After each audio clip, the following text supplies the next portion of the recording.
So your dad was pulling from Mormonism. He was pulling from, it sounds like, fundamentalist evangelical Christianity. Yes. And Was he pulling from anything else? the FLDS, like, he loved having our hairs long. We could cut it. I was in first grade and it made my mom cry, but I took scissors to my own hair and cut my own hair and gave myself bangs, and I hid my hair under the kitchen sink. And he didn't like that, but I was like, hey, you wouldn't let me get it, so I gave it to myself. After that, they hid the scissors from me for a while, though. We couldn't use profanity growing up either, even though, like, they would cuss a lot. I've often had, growing up, I had to eat a dog bone if we cuss, or they put in soap in my mouth to wash out my mouth with soap. Yeah. And going back to the growing the hair, like, my older sister, she wanted to cut it really bad a couple of years ago. My mom, as time went on and she wanted to get away from him, she let us start cutting our hair more. Or, like, I only ever got trims because I knew cutting it would make him mad. My grandma, my mom's mom, sent me a picture of my older sister, and, like, she has super long hair now, and it looks like the FLDS way. It's saddening because we watched Escaping Polygamy a lot, like, when it first came out. My mom was like, oh, there's a lot of similarities, and it's sad looking at it all now after being out and seeing, like, I can say a cuss word, right? Yes. But, like, damn, I was in a cult. My dad also tried to have polygamy. He really tried to get other spouses, but my mom was like, you do that and, like, we're done. I'm taking the kids. But he was very abusive every time my mom tried to leave with us. Starting at age 3 with me, my mom tried to leave way back then.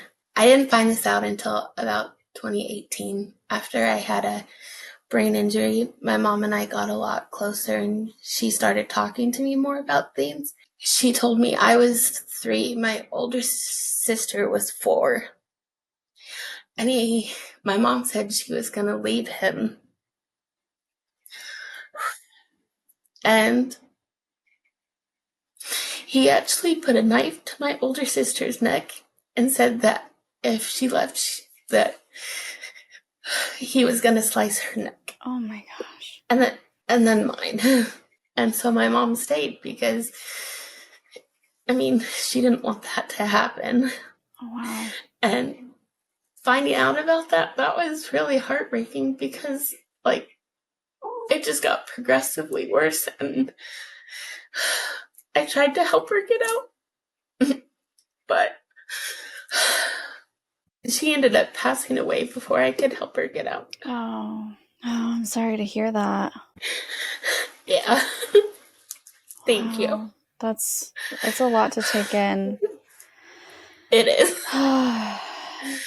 So, was your dad abusive consistently throughout your childhood? Was that part of his mechanism of control? It was. There were some times he didn't hit us, but, like, he punched a wall when he got mad, and we all knew, like, we had to straighten up because if we didn't, then it would get worse. I was 12 when he hit me with barbed wire, like, and it got caught in my skin, and my mom had to pull it out and clean it because she said, we can't go to the hospital, like, they'll take you guys away. As we got older and grew up, that was one way he got us to conform to, was saying that it would be our fault if we got taken away from them. The family would be torn up, and it would be all our fault, and we would go to hell for that. Oh my gosh. So he's using spiritual manipulation to keep you in line, as well as the physical abuse and mental abuse and emotional abuse.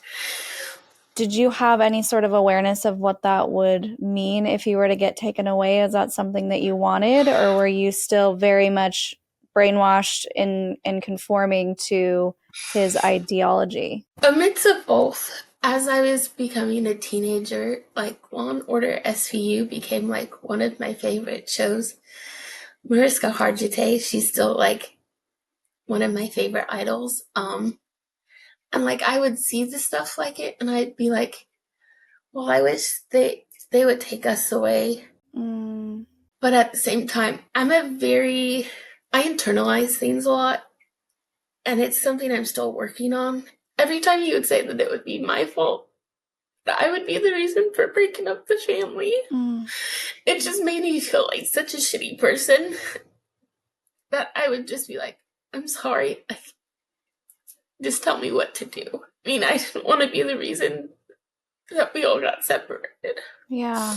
Oh, that's a lot to put on a child, especially when you are kind of like a It's, second mother figure. And so you're feeling this responsibility for your siblings. it is because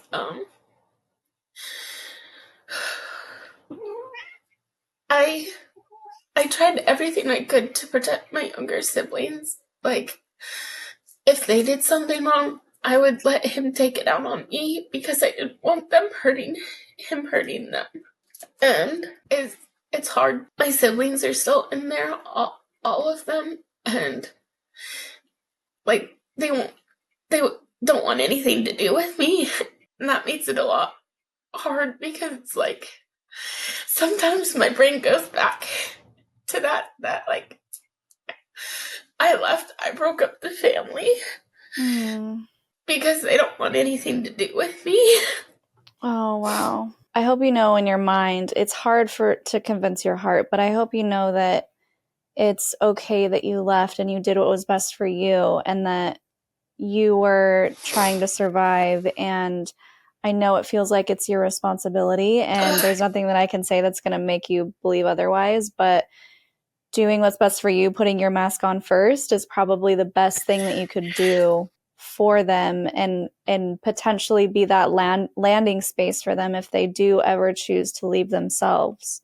That's something that I've come to realize. It's been really hard the past 2 years coming to that realization. Although, like, I still have bad thoughts some days, it's easier to just try and think that at least if they get out, I'll be there for them so they don't have to go through all the stuff that I went through. Mm-hmm. And at least they'll have support Yeah. on the outside. Yeah. How are you feeling? Do you want to take a little break? Is that okay? Yeah. Yeah, we'll take a little Okay. break.